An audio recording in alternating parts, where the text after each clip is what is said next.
This show is a Hopful Media podcast production.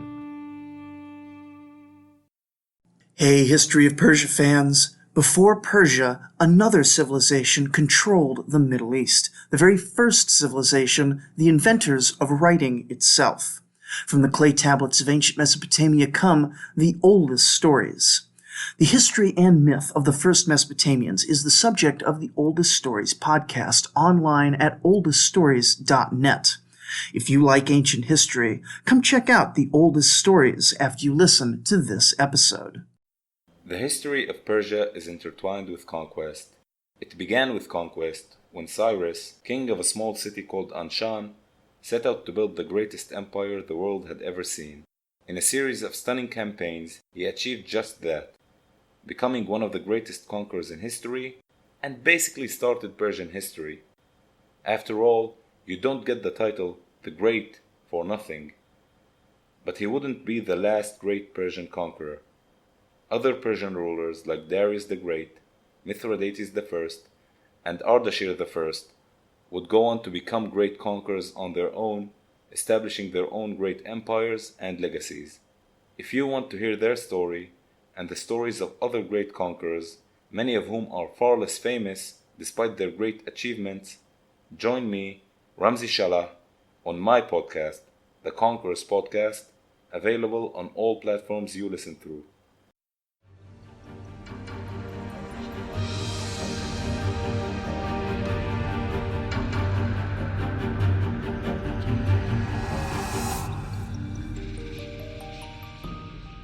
Hello, everyone. Welcome to the History of Persia. This is episode 149, Theogony. If you remember from last time, this originally was supposed to be part 3 of episode 148, but you can see the timestamp for yourself. One thing, in that episode, I also mentioned that things were slow and chaotic around here because my wife was finishing her PhD. The release of that episode actually coincided with her dissertation defense, so we are now Dr. and Mr. Cully on all formal correspondence. I am very proud of the doc, and will keep you at least vaguely updated, as that is sure to lead to more transitions and delays in our lives.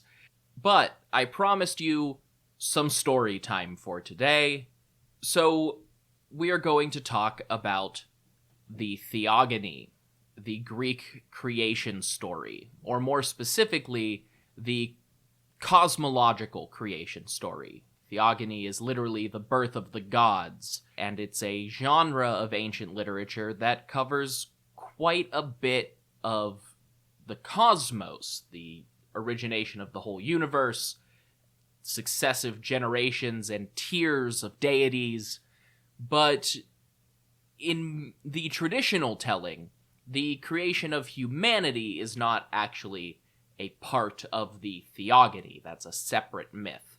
You'll see in the Orphic versions that sometimes the two are more intertwined. But I keep mentioning the Theogony and calling it the story of how the gods and the universe were born.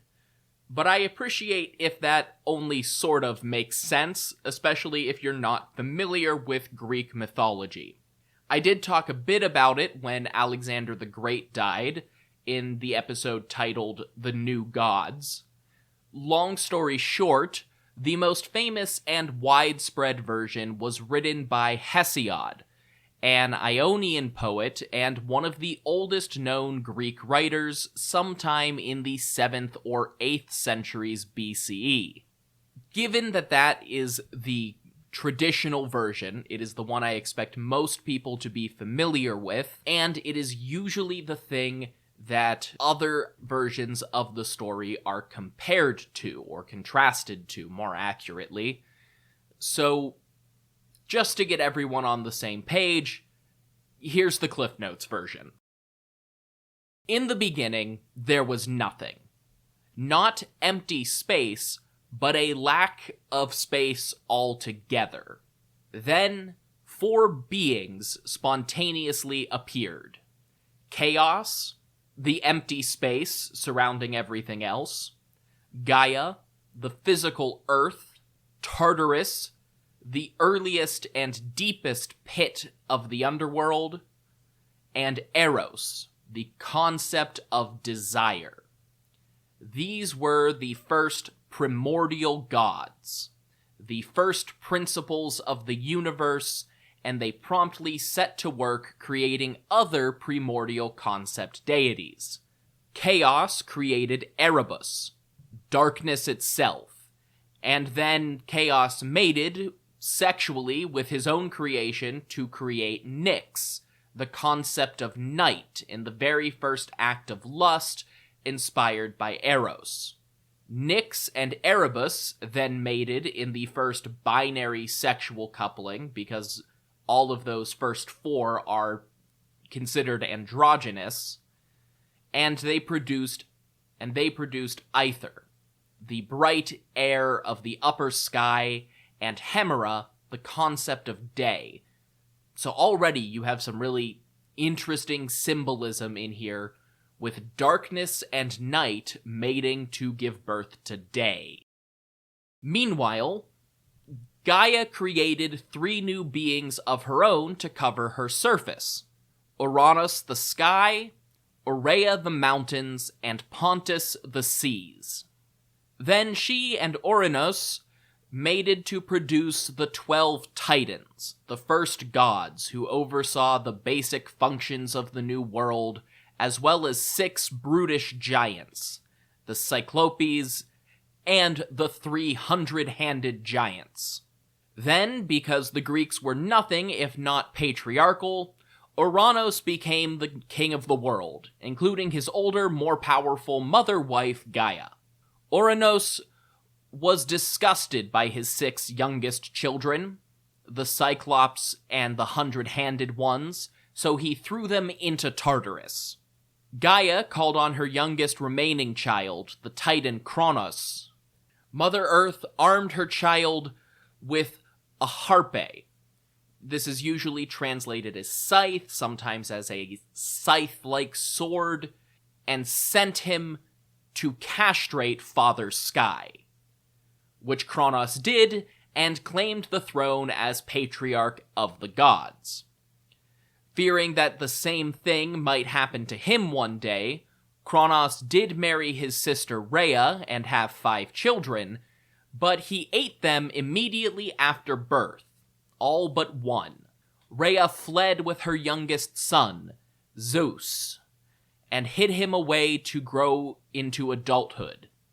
Using a potion, Zeus tricked his father into vomiting up his 4 fully grown siblings, who promptly joined their younger brother and a host of other minor gods disgruntled by the Titans and other mythical beings in a war against Kronos. Ultimately, Zeus was victorious and became the new ruler of the cosmos.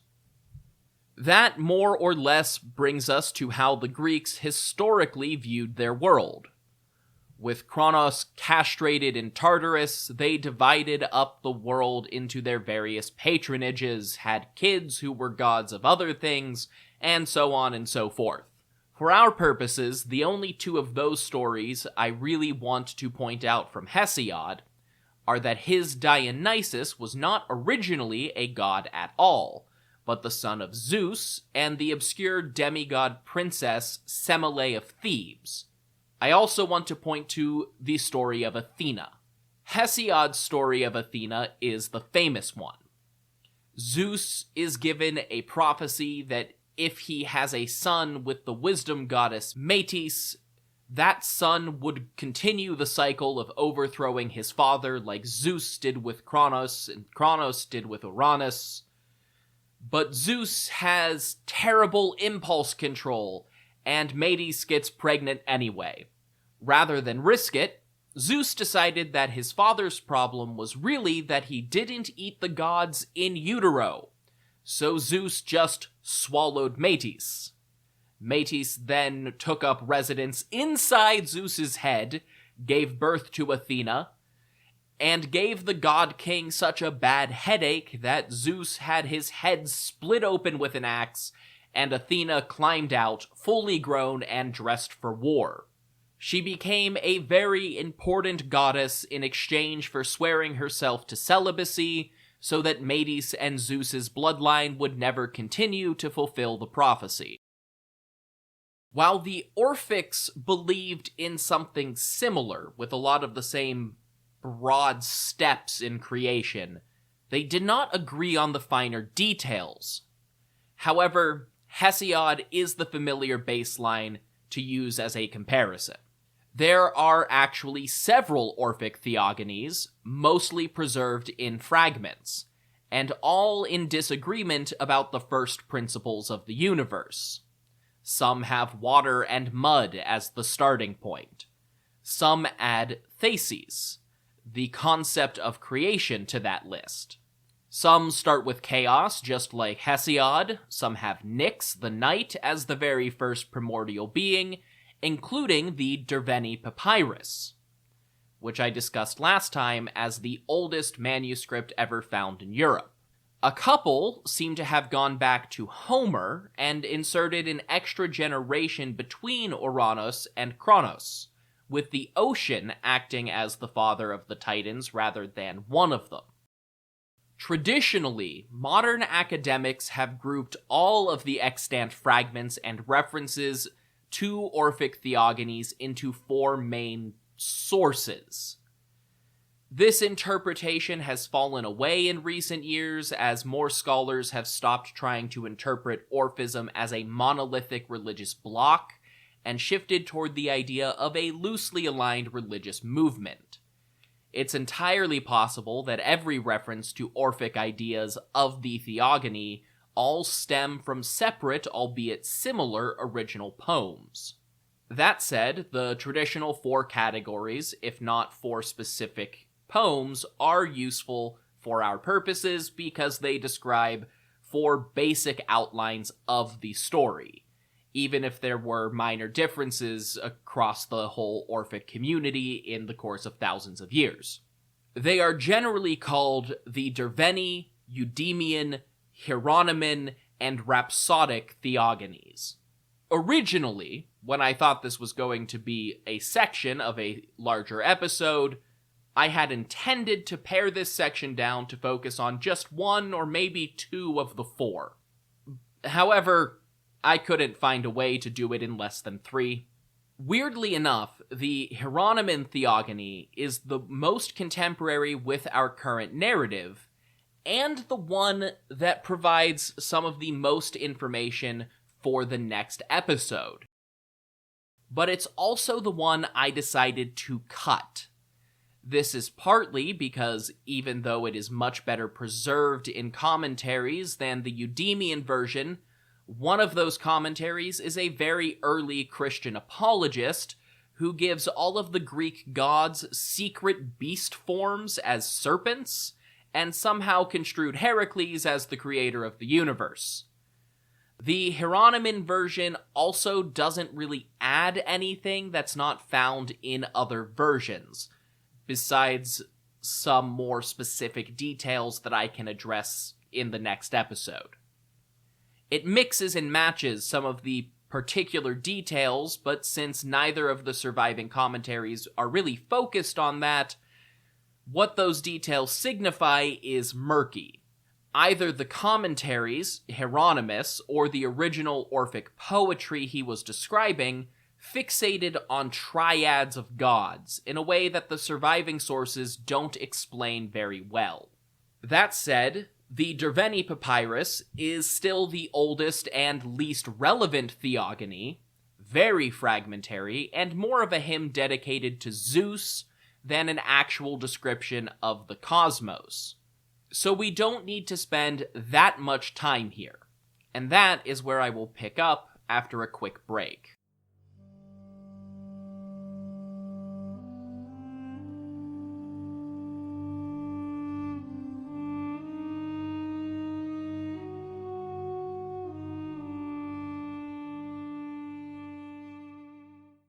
Knowing multiple languages can open new doors. Whether that's making travel easier, creating new career opportunities, or just a desire to learn, language learning is its own gate of all nations. Rosetta Stone makes it easier and more immersive than ever. They provide the leading language learning program for desktop and mobile to fully immerse you in your chosen language with a more natural and effective learning experience. I've mentioned this before, but the True Accent speech recognition tool is a very cool feature if you've gotten a little too used to the surprisingly limited set of sounds we use in English. Rosetta Stone is the trusted language expert with 30 years of experience and millions of users for the 25 languages they offer, including Spanish, French, Arabic, Persian, and many others. Their intuitive learning process helps you think and speak with confidence, and it's designed for long-term retention. With both a desktop option and a mobile app, you can take language learning on the go and practice whether you have 5 minutes or an hour. Plus, it's an incredible value with a lifetime membership to all 25 languages, so you can learn as many as you want, whenever you want. Don't wait. Unlock your language learning potential now. History of Persia listeners can grab Rosetta Stone's lifetime membership for 50% off. That's unlimited access to 25 language courses for life. Visit rosettastone.com/today to get started and claim your 50% off today. Don't miss out. Go to rosettastone.com/today and start learning today.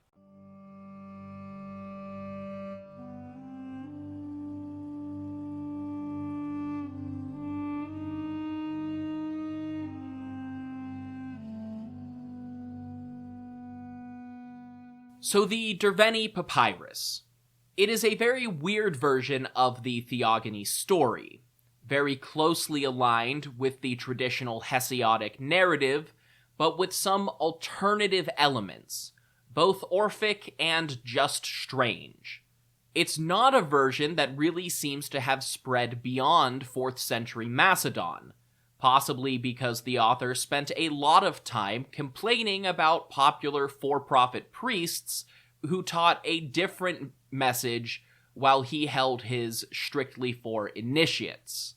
While you can see it as a noble level of dedication, opposing proselytizers rarely succeeds at spreading a belief.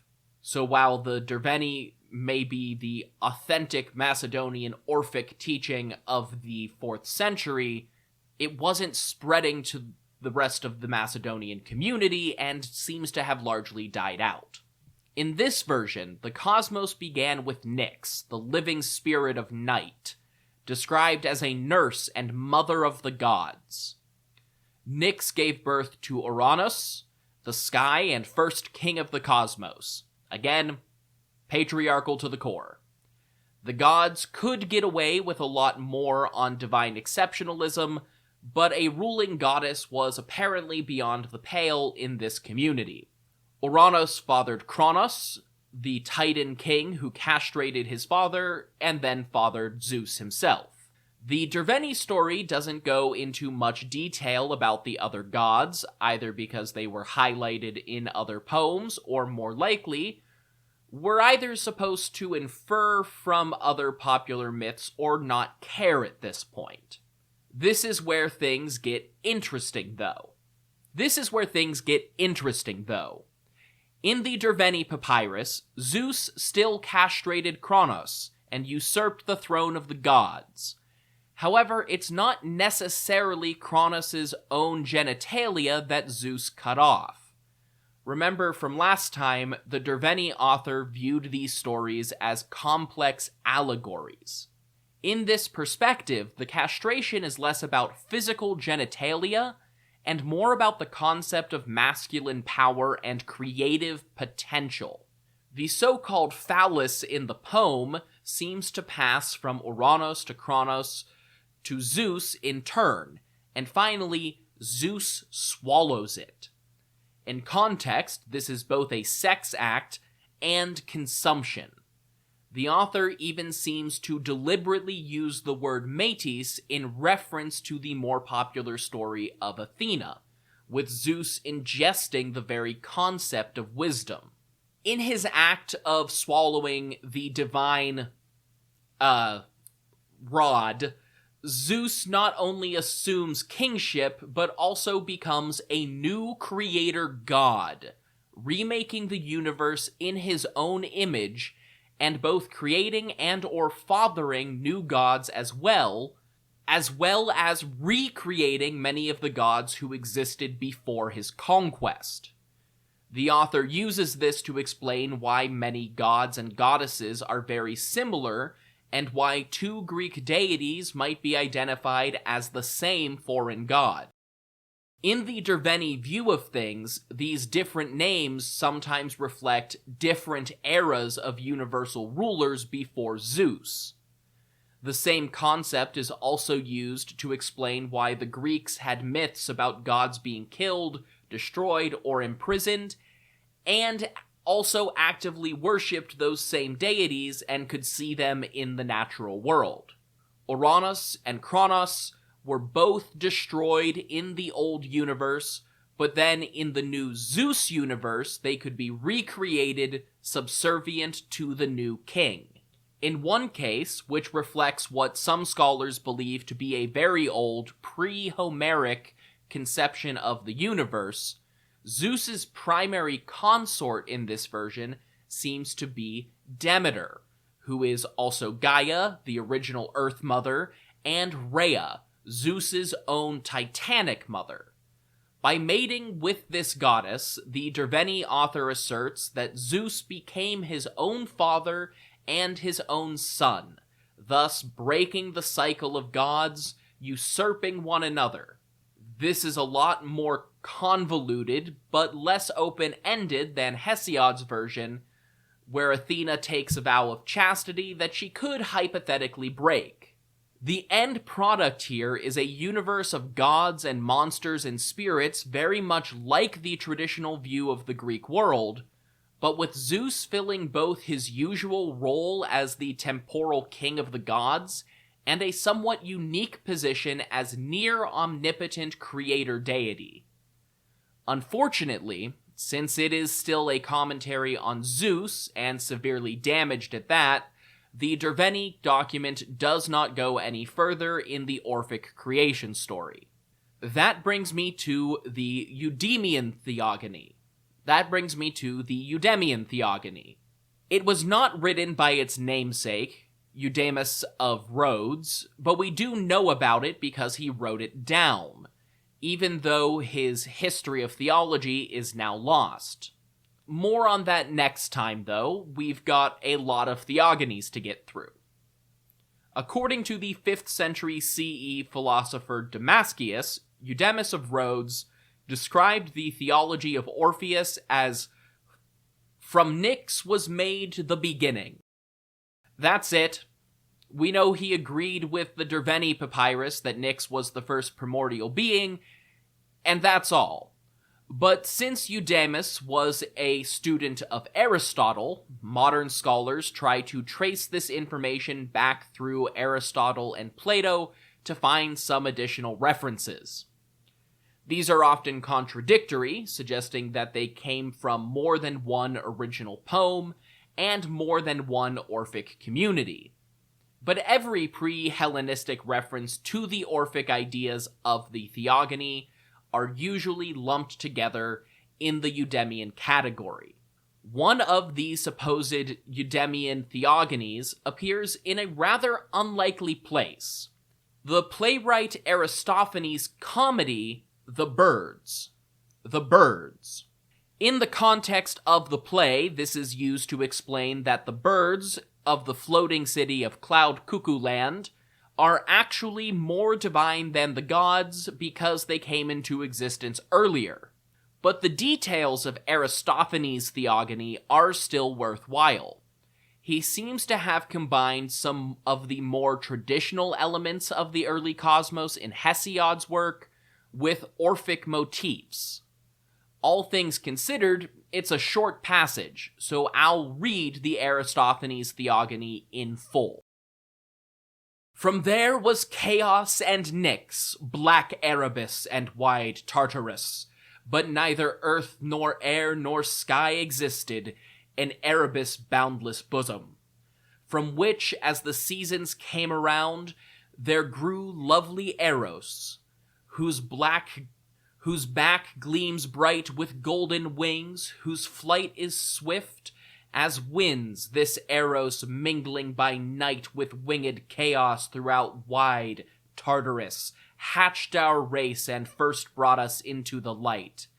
At first there was no race of immortals until Eros mixed everything, but once each one was intermixed with the other, then Oranos and Oceanus formed, and Gaia, and the immortal race of the blessed gods.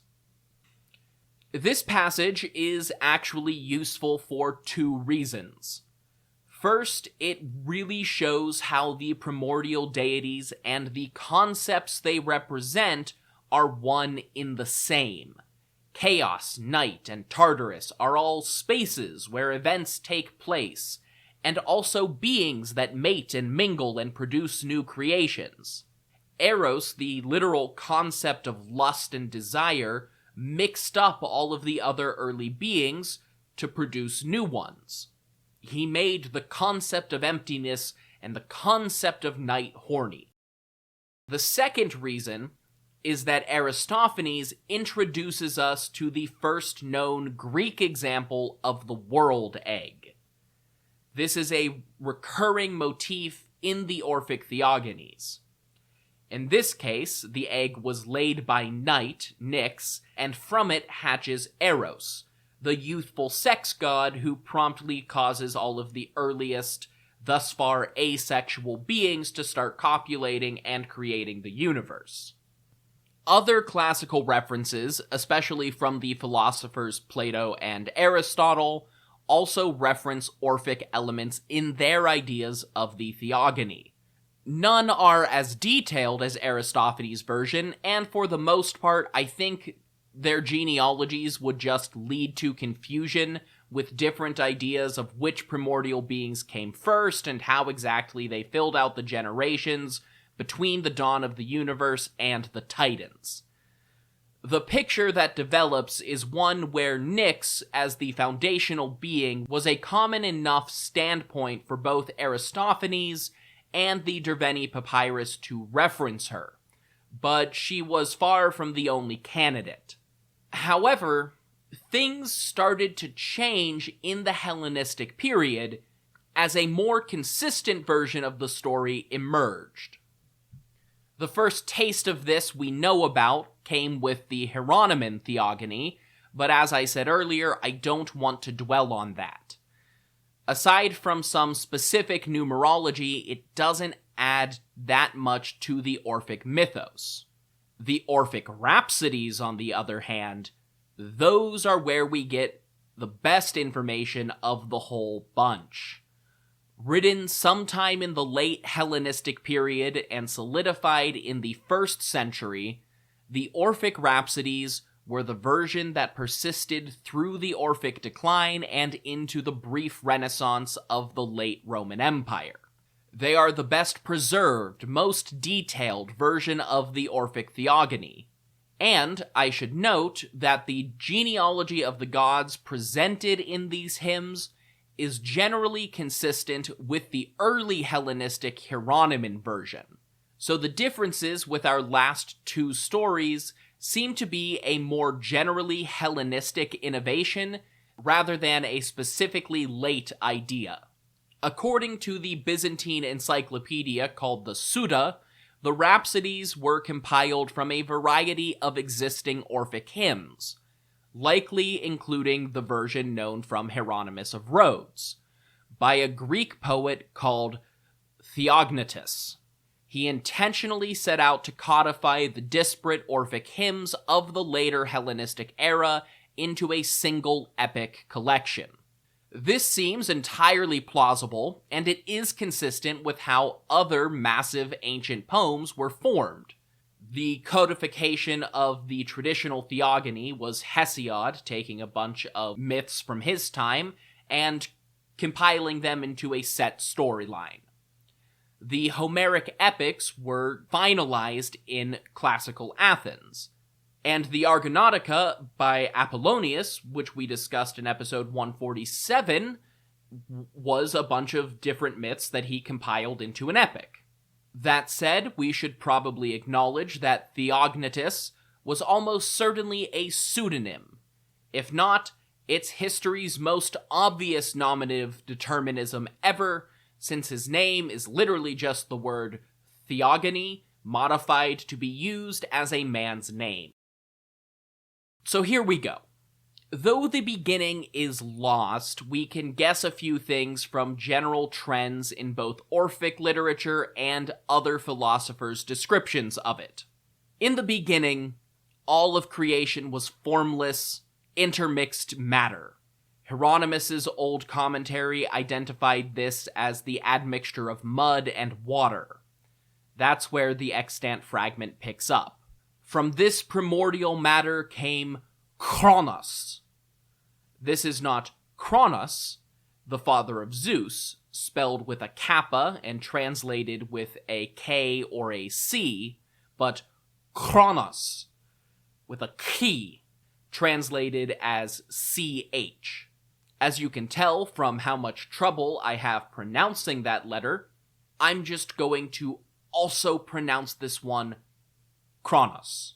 Kronos, the root for English words like chronology, chronic, synchronize. Kronos, whose name is also the Greek word for time, because this first being in all of creation was the god of time. So naturally, because their names sound so similar, ancient people confused time and the father of Zeus constantly.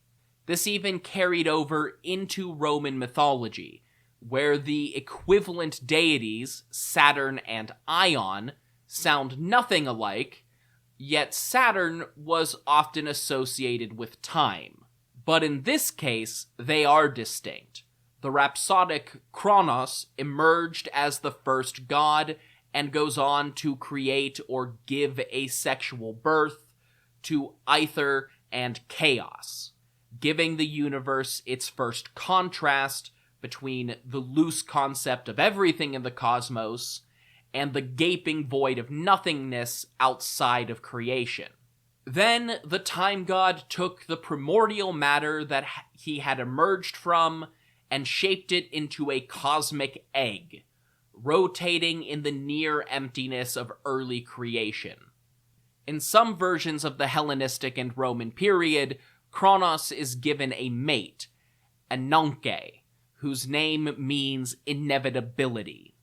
Thus, unending time and inevitability eventually meet and produce the egg that hatches creation. Here, the Rhapsodies get a little more confusing if they weren't already, because, as with Aristophanes, the bottom of the egg is the earth and the top is the sky. But also, Gaia and Uranus, the gods who are actually the literal earth and sky, don't exist yet. This may be a mistake, evidence that the Rhapsodies are not actually a compiled work, or, most likely given the Orphicness of it all, a deliberately confusing detail to show how primordial and unformed the universe is at this point in the story. But if Earth and sky are the eggshell, that leaves whatever hatched out of the egg. That being is one that was both male and female, or maybe more accurately, neither of the two. They were known by many names. In some earlier versions of the story, they were called Eros, desire and lust.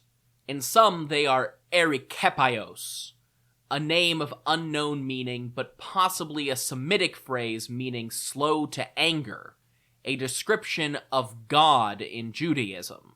They are also Metis, wise thoughts, and the goddess mother of Athena. They are Protogonos, the firstborn. To the Dionysian cults, they were Priapus, the permanently erect, oversized fertility god. But most properly, in the Rhapsodies, they are Phanes, the revealing light. Phanes claimed dominion over the new world born from his cosmic egg and created the other primordial gods. Then they created Nyx as both their daughter and their mate. Nyx gave birth to Ouranos and Gaia, finally setting the world into the rough outline of the cosmos as it was understood by the ancient Greeks, and Phanes populated that world with the golden race of men, an allusion to the widespread belief in ancient Greece that modern humanity had degenerated from a better form of person in the far-off past. Hesiod presents 5 ages: gold, silver, bronze, heroic, and iron. In the Rhapsodies, Phanes presided over the Golden Age, when humanity knew nothing but happiness. To borrow a description from the Bible, Phanes looked at his creation and saw that it was good. Then he rested, voluntarily passing his royal scepter on to Nyx, who became the new ruler of the gods, and in turn eventually passed the scepter to her son, Ouranos the Sky. From there, it follows the familiar pattern for a while. Ouranos and Gaia produce the Cyclopes, the 100-handed ones, and the Titans. Ouranos refuses to be separated from his mate and keeps throwing their children into Tartarus, or the deepest reaches hidden within the earth. Gaia schemes with her children, and only the Titan Okeanos, the oceans, refused to participate. This is when Kronos the Titan went up from the earth with a sickle blade and castrated Ouranos, claiming royal power for himself. Kronos demonstrated his cruelty by altering humanity, creating a less intelligent Silver Age, where humans now had to work and toil to live, but lived for a long time. In Hesiod's telling, Silver Age childhood lasted for 100 years. Kronos, being a tyrant and a regicide, feared that his children would overthrow him too, and his wife, the mother goddess Rhea, eventually got tired of watching her babies be eaten and hid Zeus away. Of course, this led to Zeus overthrowing Kronos, but in the rhapsodic version, he does this with the help of Nyx. In fact, the night goddess remained one of the new god king's chief advisors even after Zeus took up Phanes' scepter. Zeus wanted to ensure that he would never be overthrown, and Nyx advised that he should stretch a golden chain from the sky to the earth, surrounding all of creation. Because naturally, even when the Greek gods give advice to other gods, it has to be cryptic.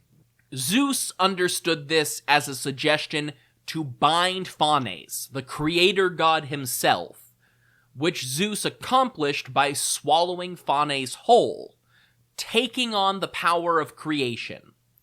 Remember that the rhapsodic Phanes is also Medes, the wisdom goddess, who Zeus swallowed in an attempt to avert usurpation in Hesiod's tale as well. Zeus did this, and for a brief moment, as in the Derveni Theogony, he was the sole being in the universe, a new creator god who reshaped existence in his own image, recreating the primordial deities with new roles and genealogies, and adding a few new ones besides. The Rhapsodies then list Zeus's many wives, lovers, and victims, and some of the godly children born from those pursuits, including Demeter, who is once again another name for Zeus's mother Rhea, but recreated in the new Zeusiverse. The union of Zeus and Demeter produced Persephone, who Zeus also mated with to produce Dionysus before Persephone was abducted by Hades.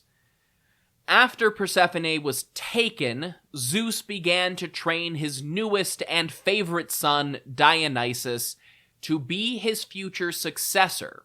The implication is that Zeus hoped to break the cycle of usurpation that began with Kronos and Uranus by preparing Dionysus to rule the cosmos and become king after Zeus retired, as Phanes and Nyx had done at the dawn of time.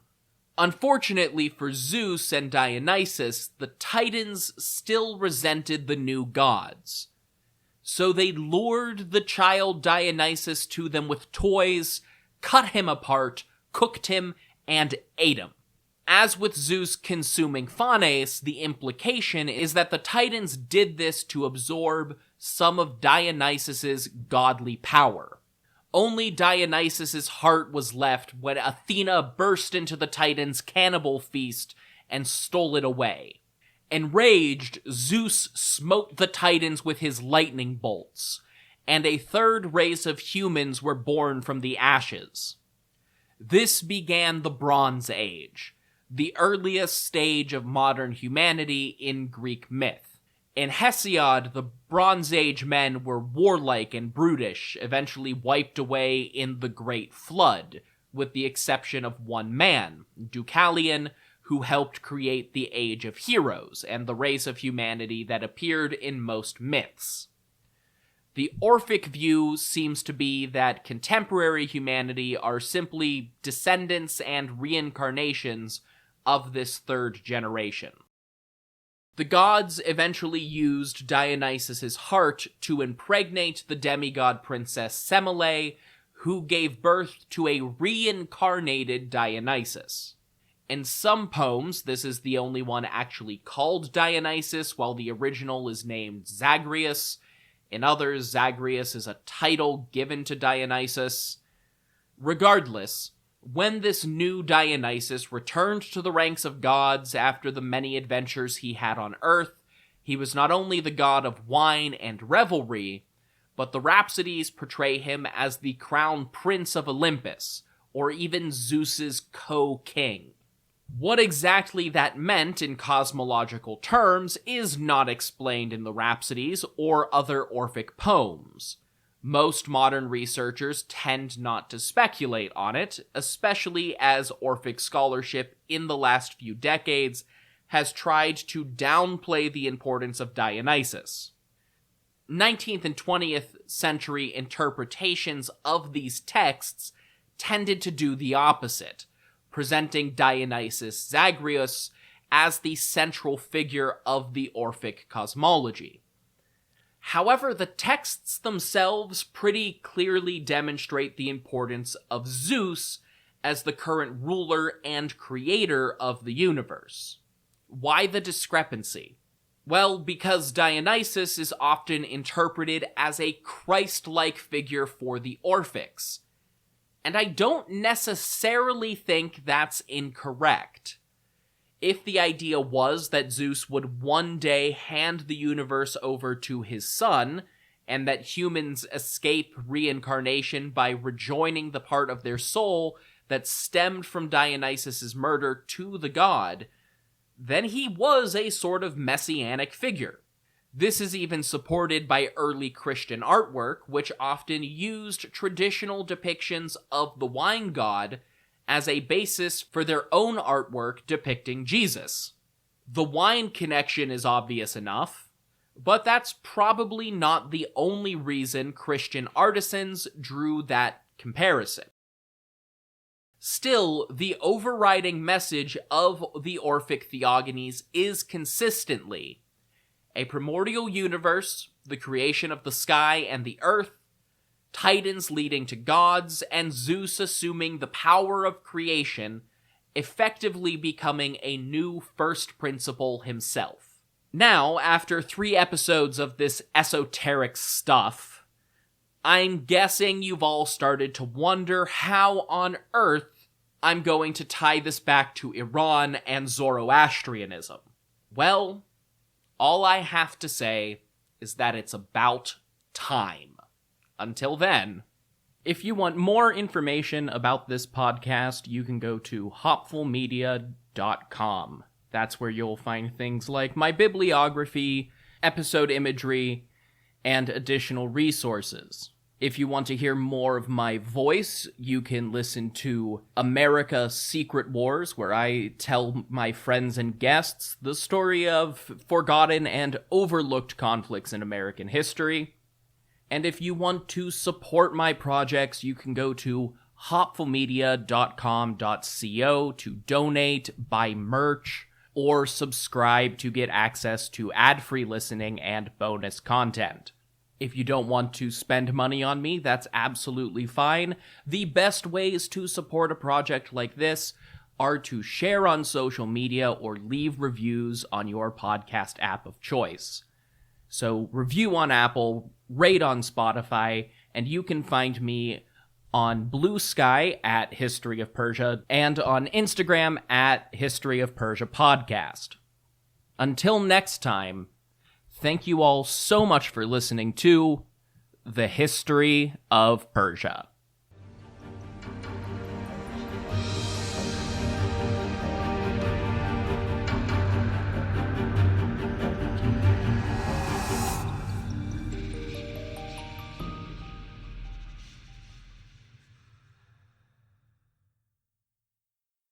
When your company earns unlimited 2% cash back on all purchases with Capital One, that's serious business. So Stephen at SandCloud got a serious business card, the Spark Cash Plus card from Capital One. We used our 2% cash back to help build our retail presence. Savvy, Stephen. And we get big purchasing power, so our business can spend more and earn more. The Spark Cash Plus card from Capital One. What's in your wallet? Terms and conditions apply. Find out more at CapitalOne.com/SparkCashPlus. Hey, History of Persia fans. Before Persia, another civilization controlled the Middle East, the very first civilization, the inventors of writing itself. From the clay tablets of ancient Mesopotamia come the oldest stories. The history and myth of the first Mesopotamians is the subject of the Oldest Stories podcast online at oldeststories.net. If you like ancient history, come check out the oldest stories after you listen to this episode.